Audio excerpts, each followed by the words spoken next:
પૂર્વક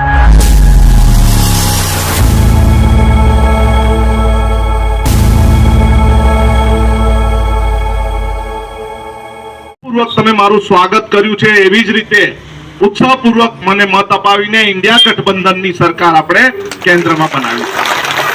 ખૂબ પ્રશ્ન છે, કપરાડાના હોય, પારડીના હોય, ડાંગના હોય, વાંસદાના હોય, ઉમરગામના હોય અને સાથે સાથે જે નથી બોલતા એવા વલસાડ વિસ્તારના પ્રશ્ન હોય કે વાપી વિસ્તારના પ્રશ્નો પણ ખૂબ મોટા છે.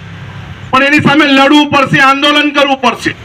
પાર તાપી નર્મદા રિવર લિંક પ્રોજેક્ટની શરૂઆત કરી અને ત્યારે જ અમે આંદોલનના મંડાણ કર્યા, ત્યારે ઘણી ધમકીઓ મળતી હતી અમને અને એમ કીધેલું હતું અમને કે તમે વાંસદાના ધારાસભ્ય છો, તમે અહીં ધરમપુરમાં પગ મૂકીને જુઓ, તમને અમે ઘૂસવા દેશું નહીં. અને એ જ અંદાજમાં, એ જ તાકાતમાં, એ જ અંદાજમાં તાકાતમાં એના મંત્રીઓને અને પોલીસ વાળાને કીધેલું અમારી ટીમ આવશે અને તમારું આખું વલસાડ ઘેરી લેશે, ધરમપુર ઘેરી લેશે. અને એ જ થયું છે. આપણા જંગલમાં રહેતા, અમુક વિસ્તારમાં રહેતા, તલાટ વિસ્તારમાં રહેતા આદિવાસી સમાજના લડાયક યુવાનો તે દિવસે એમને બતાવી દીધું, આદિવાસીની જોર, આદિવાસીની તાકાત બતાવી દીધી છે. અને હવે પણ ઇલેક્શનની જાહેરાત થાય છે તે દિવસે આપણે આપણી તાકાત બતાવવાની છે. બતાવશો ને? બતાવશો ને? આપણે લડાઈ ઝઘડા કરીને તાકાત નથી બતાવી, આપણે ઈવીએમ ભરીને તાકાત બતાવી છે, આપણે મતદાન કરીને તાકાત બતાવી છે. ઘણા બધા પત્રકારના મિત્રો અને બીજા મિત્રો મને પૂછે છે તમે આદિવાસી સમાજના જ છો અને આદિવાસી સમાજના જ પ્રશ્નો ઉચકે છે, પરંતુ મારે એમ કહેવું પડે, મેં જે વિસ્તારમાંથી આવું છું એ આદિવાસી વિસ્તાર બહુલક છે એટલે મારે એના પ્રશ્ન ઉઠાવવો પડે છે. પરંતુ અમે નવસારીમાં જ્યારે રાધે કૃષ્ણ ભગવાનનું મંદિર તૂટ્યું ત્યારે પહેલા જવાવાળા પણ અમે જ હતા, એને બચાવવા માટે જવાવાળા પણ અમે હતા. જ્યારે જ્ઞાન સહાયક માં ટેટ પાસ, MA BEd થયેલા હોય, MSc BEd થયેલા હોય અને એક યુવાનોને નોકરી માટે માત્ર 11 મહિનાના કરારની વાત કરેલી, ત્યારે સમગ્ર વલસાડ જિલ્લામાં કલેક્ટરથી મામલતદાર સુધી આવેદનપત્ર આપવા પણ ગયા છે, ત્યારે અમે કોઈ જાતપાત જોઈ નથી. હવે ઘણા બધા ભાજપના મિત્રો આવીને કહેશે કે આનંદભાઈ જાતિવાદ કરે છે. ભાઈ આનંદભાઈ કોઈ જાતિવાદ કરતા નથી. મારી બાજુમાં પણ કોણ બેઠા છે ખબર ને?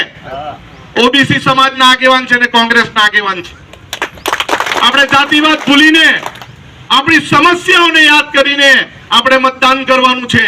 જ્યારે કપરાડા અમે પાર તાપી નર્મદા રિવર લિંક પ્રોજેક્ટની જયેન્દ્રભાઈ હાથે શરૂઆત કરી ત્યારે અમે કપરાડાના રસ્તા જોઈને અમને દુઃખ થતું હતું કે એનો એક આગેવાન, એનો ચૂંટાયેલો કોઈ આગેવાન પણ એમ નથી કહેતો કે કપરાડાનો રસ્તો બનાવવો છે. કોઈ બોલ્યું?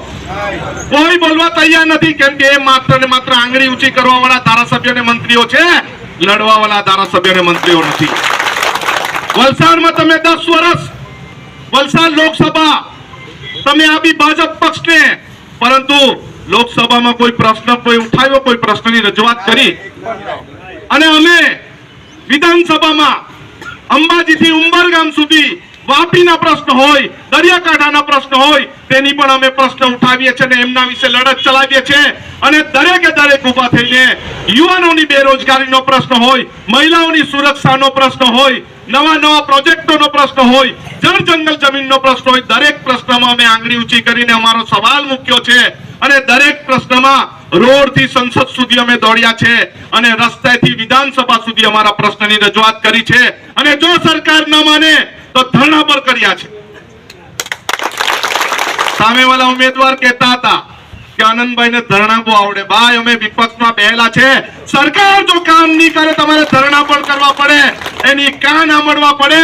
કારણ કે અત્યારની સરકાર ગુજરાતની હોય કે કેન્દ્રની હોય, બેરી મૂંગી સરકાર છે ને આપણને ગરીબ સમજીને, આપણને ગરીબ કલ્યાણ મેળા કરીને, મફત અનાજ આપીને, પૈસા આપીને આપણા વોટ લેવાની કોશિશ કરે છે. પરંતુ આપણે એમાં પરમાવું નથી. આ વખતે એક જ સૂત્ર, આપણે લડેંગે, લડેંગે. અત્યાર સુધીની તમામ લડતમાં સરકારને ઘૂંટણીએ પાડી છે અને આ પણ આપણી સાર્વત્રિક લડત છે. ઇન્ડિયા ગઠબંધનનો આભાર માનવાનો છે કે આપણું નામ વહેલું સૂચિત કરીને આપણને જે તક આપી છે એ તકનો ભરપૂર ફાયદો ઉઠાવવાનો છે. સૌએ મને ખૂબ પ્રેમથી સ્વાગત કર્યું. સૌનો આભાર. જય જોહાર, જય આદિવાસી.